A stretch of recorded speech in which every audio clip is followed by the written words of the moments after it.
নমস্কার। Future planning YouTube চ্যানেলে আপনাদের স্বাগত জানাই। আমি শ্রী বিশ্বজিৎ। এটি একটি অ্যাস্ট্রোলজিমূলক চ্যানেল। এই চ্যানেলটির মাধ্যমে আপনারা অ্যাস্ট্রোলজি, কেমিস্ট্রি এবং বাস্তু রিলেটেড ভিডিও প্রতিদিন পাবেন। আজকে যে বিষয়টি আপনাদের সামনে পরিষ্কার তুলে ধরার চেষ্টা করব সেটি হচ্ছে শিশুর নামকরণ। অর্থাৎ কোনো একজন শিশু যখন ভূমিষ্ঠ হয় সবচেয়ে প্রথমেই দরকার তার নাম রাখার পূর্বে কী ধরনের সতর্কতা অবলম্বন করার দরকার রয়েছে আজকের ভিডিওতে কমপ্লিট অ্যানালাইসিস করার চেষ্টা করব। জ্যোতিষ শাস্ত্র মতে বাচ্চার নাম কিভাবে রাখবেন, পার্ট 1। দেখুন, শিশু জন্মগ্রহণ করার সাথে সাথে তার একটি পারফেক্ট নাম প্রয়োজন, কারণ এই নামটির দ্বারাই ভবিষ্যতে শিশুটি পরিচিত হতে থাকবে।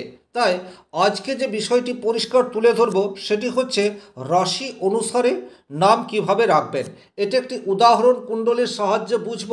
আপনারা কিন্তু খুব সহজেই বুঝতে পারবেন, কোনোরূপ জটিলতা থাকবে না ভিডিওটি কমপ্লিটলি দেখতে থাকলে। দেখুন, সবচেয়ে প্রথমে দরকার হচ্ছে আপনার রাশি। তো আপনার ফোনে দেখুন অনেক ফ্রি অ্যাপ রয়েছে, যেমন অ্যাস্ট্রোসেজ রয়েছে, কুণ্ডলী রয়েছে, কুষ্ঠী রয়েছে। এই সমস্ত অ্যাপগুলি ফ্রি রয়েছে। এখানে আপনি নিজের বাচ্চার জন্ম তারিখ, জন্ম সময় এবং জন্মস্থান পুট করলেই আপনার সামনে এই ধরনের একটি কুণ্ডলী বেরিয়ে চলে আসবে। আর এই কুণ্ডলীতে সবচেয়ে প্রথমেই আপনি কি দেখবেন? প্রথমেই আপনি দেখবেন চন্দ্র কোন রাশিতে অবস্থান করে রয়েছে। যেমন এখানে এই যে প্রথমকার কুণ্ডলীটি রয়েছে, এটিতে রাশিগুলিকে চিহ্নিত করা হয়েছে। অর্থাৎ প্রথমকার ঘর সবসময় মেষ, তারপর বৃষ, মিথুন, কর্কট, সিংহ, কন্যা, তুলা, বৃশ্চিক, ধনু, মকর, কুম্ভ, মীন। অর্থাৎ জন্মকুষ্ঠিতে এই রাশিগুলি ফিক্সড, এগুলির কোনো পরিবর্তন হয় না।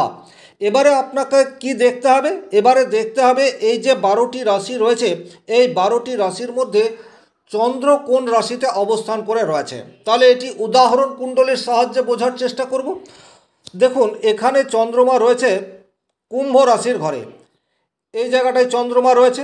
আপনারা খুব ভালো করে দেখলেই বিষয়টি কিন্তু ক্লিয়ার বুঝতে পারছেন, কোনোরূপ ডাউট নেই। এখানে মেষ থেকে মীন পর্যন্ত 12টি রাশি আছে, আর চন্দ্র আছে এখানে কুম্ভ রাশির ঘরে। সুতরাং এই শিশুটির জন্ম রাশি হচ্ছে কুম্ভ। তাহলে এটি আপনি সহজেই জেনে গেলেন। এবারে কুম্ভ রাশি অনুসারে আপনি আপনার বাচ্চার নাম রাখতে পারেন। তাহলে এই স্লটটি যদি আপনারা দেখেন, এখানে প্রত্যেকটি রাশির কি কি নামের প্রথম অক্ষর রয়েছে সেগুলি বাংলায় লেখা আছে। আর এখানে একটা কথা বলবো, অবশ্যই প্রথমে আপনারা আপনাদের শিশুর নাম যেটা, সেটা বাংলার প্রথম অক্ষরকে দেখে নেবেন। কেন বলছি? কারণ আগে হয়েছে বাংলা, বাংলা থেকে কনভার্ট হয়েছে ইংলিশে। কেন বাংলাটা আগে দরকার? দেখুন, আপনার রাশি যদি হয় মেষ, সেক্ষেত্রে আপনি অ অথবা ল দিয়ে নাম রাখতে পারেন। যদি হয় বৃষ, সেক্ষেত্রে হর্ষৌ ব, হর্ষই এ ও। যদি হয় মিথুন, তাহলে ক, ছ, ঘ এবং ইয়। যদি হয় কর্কট, সেক্ষেত্রে ভ এবং হ। যদি হয় সিংহ, সেক্ষেত্রে ম এবং ট। যদি হয় কন্যা, সেক্ষেত্রে হবে প, ঠ, ঘ মূর্ধন্য। যদি হয় তুলা, সেক্ষেত্রে র এবং ত। যদি হয় বৃশ্চিক, সেক্ষেত্রে নাম রাখবেন দন্তন্য অথবা থ দিয়ে। যদি আপনার বাচ্চার রাশি হয় ধনু, সেক্ষেত্রে নাম রাখবেন ধ, ড, ফ এবং চ দিয়ে। যদি আপনার বাচ্চার নাম হয় মকর, সেক্ষেত্রে রাখবেন খ অথবা বর্গী জ দিয়ে। যদি বাচ্চার নাম হয় কুম্ভ, সেক্ষেত্রে নাম রাখবেন গ, তালবেশ্য, দন্তস্ব দিয়ে। আর যদি হয় মীন, সেক্ষেত্রে রাখবেন দ, চ, থ এবং ইয় দিয়ে। তাহলে এটি আপনি সহজেই বুঝে নেবেন। প্রয়োজন হলে এটির একটি স্ক্রিনশট রেখে দেবেন। এবারে যে বিষয়টি বলতে চাইছি, যখন ইংরাজিতে নামকরণ করবেন তখন কিন্তু একটু জটিলতা শুরু হতে পারে। কেন জটিলতা শুরু হতে পারে? যদি সাপোজ একটি নাম আপনি ধরম রাখেন, ধ, র এবং ম, তাহলে এর নাম হচ্ছে ধ। তাহলে ধ কোথায় রয়েছে? ধনুতে আছে ধ। সেক্ষেত্রে এই জাতকের নাম হয়ে যাবে বা এই জাতকের জন্ম রাশি হবে ধনু।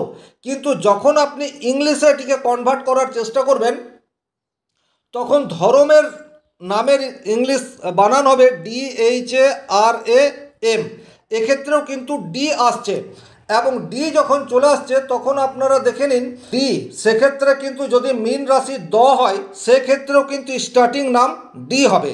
তাই ইংরাজিতে যখন আপনি নামটা দেখবেন তখন শুধুমাত্র একটা লেটার দেখবেন না, তখন কিন্তু দুটো বা কোনো কোনো ক্ষেত্রে তিনটে লেটারকেও দেখতে হবে। যেমন ডিএইচ, এটাকে আপনি 1 নম্বর ধরবেন, যখনই ডিএইচ তার উচ্চারণ হচ্ছে ধ, তখন কিন্তু ধনু রাশি হবে। এইভাবে আপনাদেরকে কিন্তু বুঝে নিতে হবে। তাহলে আজ আমি আলোচনা করলাম বাচ্চার নাম আপনি আপনার রাশি অনুসারে কিভাবে রাখবেন, পার্ট 1। পরের দিন আলোচনা করব পার্ট 2, অর্থাৎ কোনো কারণে আপনি যদি আপনার বাচ্চার নাম রাশি অনুসারে রাখতে না পারেন সেক্ষেত্রে আপনার জন্য কি অপশন থাকছে, এটি পরবর্তী ভিডিওতে আলোচনা করব। যদি ভিডিওটি ভালো লাগলো সেক্ষেত্রে লাইক করবেন, কোনো প্রশ্ন বা সংশয় থাকলে কমেন্ট বক্সে লিখে জানাবেন, আর প্লিজ চ্যানেলটিকে সাবস্ক্রাইব করে নেবেন, কারণ এই চ্যানেলের মাধ্যমে যে তথ্যগুলি আপনাদের সাথে শেয়ার করব এই ধরনের অ্যাস্ট্রোলজিক্যাল চ্যানেল ইউটিউবে নেই, এটি ক্রমশ আপনারা বুঝতে পারবেন। ধন্যবাদ, ভালো থাকবেন।